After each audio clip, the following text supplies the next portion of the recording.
ఈ ఫంక్షన్ నాకు చాలా స్పెషల్. ఎందుకంటే నాకు థ్యాంక్స్ మీట్ అని నచ్చింది. ఎందుకంటే నాకు బాగా ఇష్టమైన పని థ్యాంక్స్ చెప్పుకోవటం. నాకు ఫస్ట్ నాకు యంగ్ టైగర్ కాదు, నాకు ఆయన యంగ్ బ్రదర్. నాకు అన్నయ్య అని పిలుస్తాను కానీ నాకంటే చాలా చిన్న ఆయన. ముందు ఈ కథను నమ్మి కథ చెప్పంగానే ఈ కథకి ఆయన ఇచ్చిన ఎగ్జైట్మెంట్ వేరు. నాకు ఫస్ట్ డే. సో అక్కడ మొదలైంది ఈ జర్నీ. కథ విన్న రోజు ఇది కొడతాం, ఇది చాలా మంచి కథ, ఇది చాలా పెద్ద స్థాయికి వెళ్తా శివ అని చెప్పి 2 ఏళ్ళ నుంచి నాకు ఇదే ఎగ్జైట్మెంటు. అంటే ఎక్కడో ఒక చోట చిన్న భయము, ఏదో డౌట్లు. ఎవరన్నా యాక్ట్రెస్కి ఏదన్నా డౌట్ వస్తే మేము చెప్పాలి. అలాంటిది అందరికంటే ఈ సినిమాని ఎక్కువ నమ్మింది మన ఎన్టీఆర్. ఇది ఇంత పెద్ద విజయం వెనక ఫస్ట్ మీ నమ్మకం. తర్వాత ఈ కథ, ఈ సినిమా ఈ స్థాయికి వెళ్ళటానికి కారణమైన మా మోహన్ లాల్ గారు. అంటే పాపం 1 వీక్ నుంచి ట్రై చేస్తున్నారు ఇక్కడికి రావటానికని. ఇక్కడెక్కడో దూరంగా షూటింగ్ ఉండి అక్కడ వాళ్ళు డేట్స్ ప్రాబ్లం అని వదలకపోవటం వలన ఎంటైర్ టీంకి మెసేజ్ పెట్టారు ఆయన. మొత్తం అందరికి, బెనర్జీ గారికి, బ్రహ్మాజీ గారికి, అజయ్ గారికి, ఎన్టీఆర్ గారికి, నాకు, ప్రొడ్యూసర్స్కి, నేను రాలేకపోతున్నాను కానీ అక్కడ ఉన్నట్టే నేను ఇది టీవీలో చూస్తాను. నా తరపు నుంచి కూడా తెలుగు సినీ ప్రేక్షకులకి, మీడియాకి, మోహన్ లాల్ గారి గురించి అంత ప్రొజెక్ట్ చేసినందుకు మీడియాకి, ఆడియన్స్కి స్పెషల్ థ్యాంక్స్ చెప్పమని పర్సనల్గా అందరిని రిక్వెస్ట్ చేశారు. సో ఆయన తరఫున తెలుగు సినీ ప్రేక్షకులకు, మీడియా మొత్తానికి ఆయన తరఫున ఫస్ట్ థ్యాంక్స్ చెప్పుకుంటున్నాను. అండ్ ఇంకో జైంట్ మా టీంలో తిరుగు గారు కూడా ఇక్కడ లేరు. ఈ సినిమాని ఇంత అందంగా చూపించినందుకు చాలాసార్లు చెప్పాను, ఎన్నిసార్లు చెప్పినా బోర్ కొట్టదు నాకు థ్యాంక్ యూ అనేది. బట్ తిరుగు గారు ఎక్కడున్నా సరే మీరు చెన్నైలో ఇది ఫంక్షన్ చూస్తూ ఉంటారు అనుకుంటున్నాను నేను. But special thanks from the bottom of my heart for making Janata garage look so beautiful and so intense. తర్వాత మా జనతా సైన్యం, మా మెకానిక్స్, అంటే ఎన్టీఆర్ గారు, మోహన్ లాల్ గారు ఎంత ఇంపార్టెంట్ ఈ కథకి, ఆ సైన్యం అంత ఇంపార్టెంట్. మా అజయ్, మా బ్రహ్మడు, మా బెన్నీ, జాన్, అరవింద్, సంతోష్ ప్రాణం పోసారు. ఫ్రేమ్ పెడితే నేను సినిమా చూసినట్టే ఉండేది రోజు వాళ్ళ మీద. నిజంగా జనతా గ్యారేజ్ అనేది ఒకటి ఉంది, వీళ్ళు అందులో మెకానిక్స్, వీళ్ళు ఇలా రిపేర్లు చేస్తారు బళ్ళు, మనుషుల్ని అని అనిపించేది నాకు షూటింగ్ అప్పుడే. వీళ్ళందరూ అలా ఉండబట్టే, అలా చేయబట్టే జనతా గ్యారేజ్ ఇంత పెద్దయింది ఇవాళ. అండ్ థ్యాంక్ యూ జనతా అనకమాలు, మీరు చాలా ఇంపార్టెంట్ మీరు.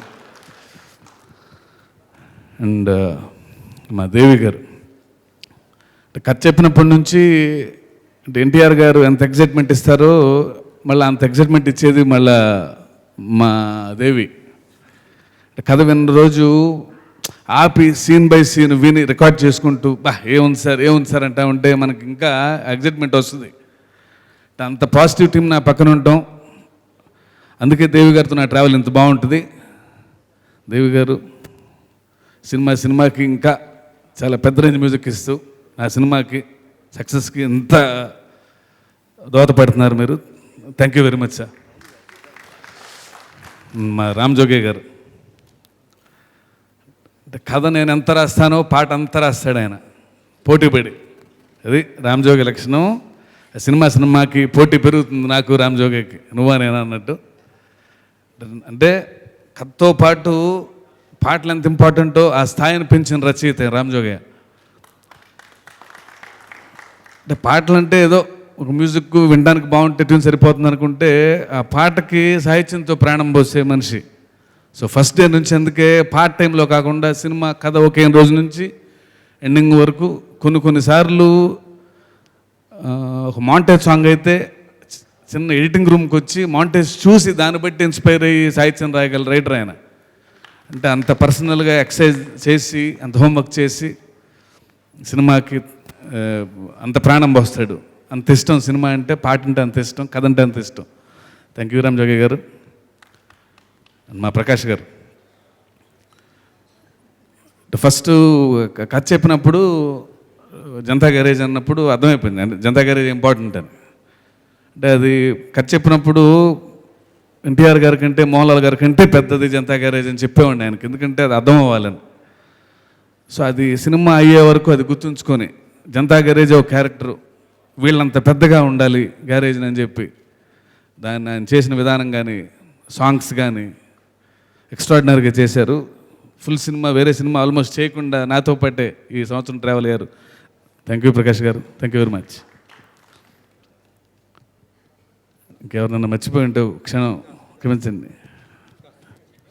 చెంటి గారు, సార్ చెంటి గారి గురించి ప్రతి ఇంటర్వ్యూలో మాట్లాడుతున్నా ఆయన మాట ఇక్కడ చాలా తక్కువగా చెప్పారు ఒక మాట.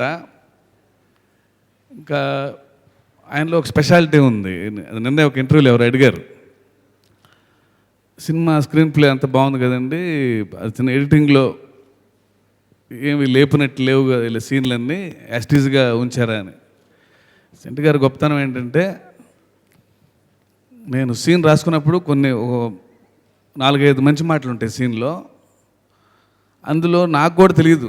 నేను వెళ్ళి ఆయన ఎడిటింగ్ చేసిన తర్వాత రెండు మాటలు లేపేస్తారు. సో సీన్ నేను ఇదే కదా రాసింది అనుకుంటా. నేను బయటకు వెళ్ళిపోయిన తర్వాత మా అసిస్టెంట్ చెప్తాడు, లేదు 2 మాటలు లేపేశారని. అంటే ఆ 2 మాటలు లేకపోయినా సరే అదే ఫ్లో ఉంటుంది, అదే అర్థం ఉంటుంది అని చెప్పి ప్రతి సినిమాకి నాకు కొత్త నేర్పుతున్నారు చెంటి గారు. మా చెంటి గారు లేకపోతే ఈ సినిమాలు ఇంత విజయం కావు. మన లైఫ్లో చాలామందిని కలుస్తుంటాం, ఎప్పుడో ఎక్కడో ఎవరో ఒకరు కనెక్ట్ అవుతారు.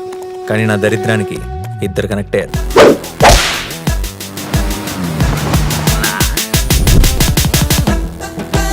ఈ స్మైల్ చాలా బాగుంది, నిజం అనుకోవద్దు, అబద్ధమే. బానే ట్రై చేస్తున్నావు.